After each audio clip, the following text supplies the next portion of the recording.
Hello YouTube, this is Kiryu904, and we've now come to the third and final part of Foreign Fright Fest. Today we'll be checking out the 2001 Japanese techno-horror movie, Pulse, aka Cairo, written and directed by Kiyoshi Kurosawa. Before we go any further though, I'd like to warn you that this review will contain spoilers. The plot follows two parallel stories. The first focuses on a group of young workers at a Tokyo plant shop. They notice that one of their co-workers, Taguchi, hasn't been seen in a while and was supposed to be working on a computer disk for their shop. One of them, a girl named Michi, goes to his apartment to check up on him. Upon arriving, he seems to be fine at first until he goes into another room and Michi follows him, only to see that he's hung himself. Back at the shop, she shows the disk to her friends and they find an image of Taguchi just staring into one of his computer monitors, with a ghostly face displayed on another monitor.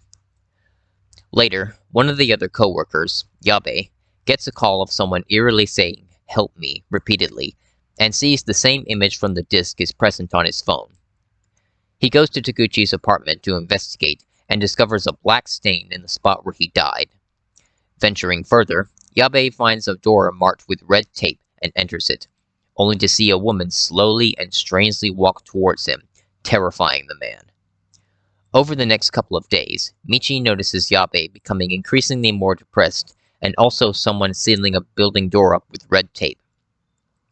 When she talks to her friend about what he saw at Taguchi's place, he tells her about a forbidden room, which she guesses is like the sealed room. Eventually, she receives a call like the one Yabe got and heads over to his apartment with another co-worker, Junko, to check up on him. All she finds, however, is a black stain.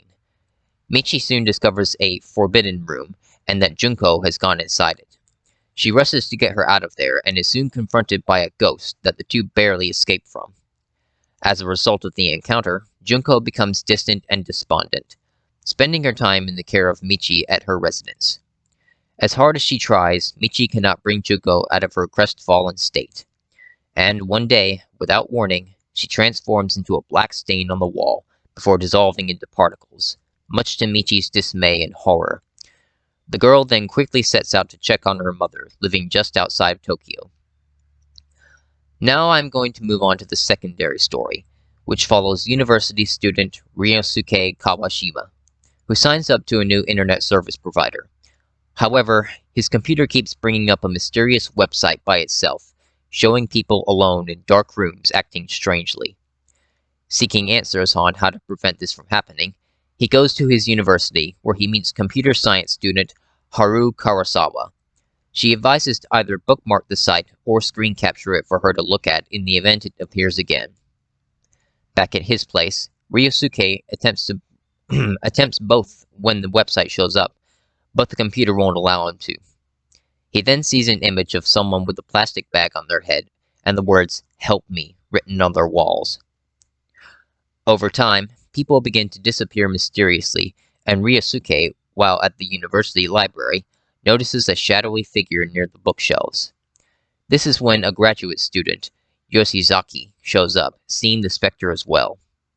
He tells Kawashima about his theory, how the afterlife has a finite space and that the spirits of the deceased have begun to seep into the world of the living through the internet.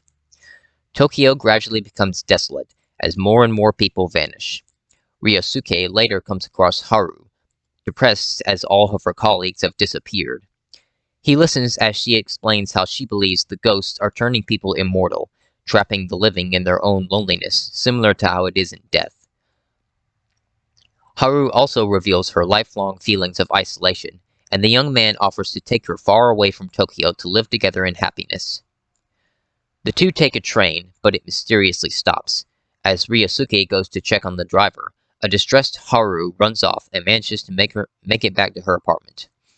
After viewing the man with a plastic bag over his head shoot himself on her monitor, she sees a video of something from behind watching her, but no one is there when she looks. Slowly approaching the invisible person, Haru wraps her arms around it and happily declares that she's not alone. Kawashima soon arrives, but finds that the girl has vanished. And here's the point where the two plots converge, as Ryosuke wanders the deserted Tokyo streets before encountering Michi in her broken-down car. having been unable to save her mother.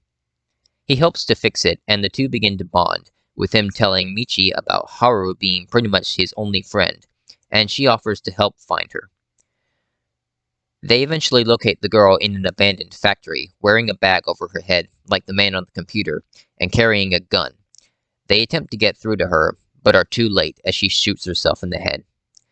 Once they take a moment to mourn Haru's passing, both go to leave only to find that they're out of gas. Ryosuke goes to fill up a gas jug inside the factory until he loses the lid, seeing it roll right into a forbidden room. He finds the lid, but is soon trapped inside after the door closes by itself. As the scared Kawashima tries to get it open, he's approached by one of the ghosts, who states that death is eternal loneliness.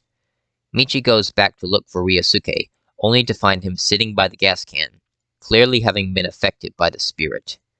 Fortunately, the two manage to refill the car and drive off, making it to a motorboat as the ghosts overtake Tokyo and most of the world. Both are then picked up by a ship of survivors bound for Latin America, and uncertain Michi is encouraged by the captain to keep going on before heading to her cabin where Ryosuke sits against the wall. As he turns into a dark stain, the young girl says that, being alone with her last friend in the world, she has finally found happiness. And that was the 2001 supernatural horror film Pulse. Let me tell you, this was a pretty effective movie. It has such a dark ambiance that fills you with dread, and many shots linger long enough to really raise the tension. The tone is not only extremely creepy, but also depressing and bleak, especially towards the end. This film is also devoid of jump scares or any other ridiculous horror cliches. All of the characters were relatable and sympathetic, and the acting was pretty good all around. The movie's soundtrack was excellent, being both haunting and foreboding. However, there are a few effects shots that don't exactly hold up that well. It also contains social commentary, exploring themes of death and isolation, and how modern technology, primarily the internet, really separates us rather than brings us together. In closing, Pulse is a fantastic horror movie, one that I highly recommend to horror fans or anyone looking to get into the horror genre. But I would love to know what you guys think, so leave your thoughts down in the comment section. And now, we finally concluded this year's Foreign Fright Fest. I hope you all enjoyed my spooky marathon, and check in next October for more chills from overseas. Thumbs up if you enjoyed this movie review, and subscribe if you'd like to see more. You can also follow me on Twitter. Goodbye, and have a happy Halloween, everyone.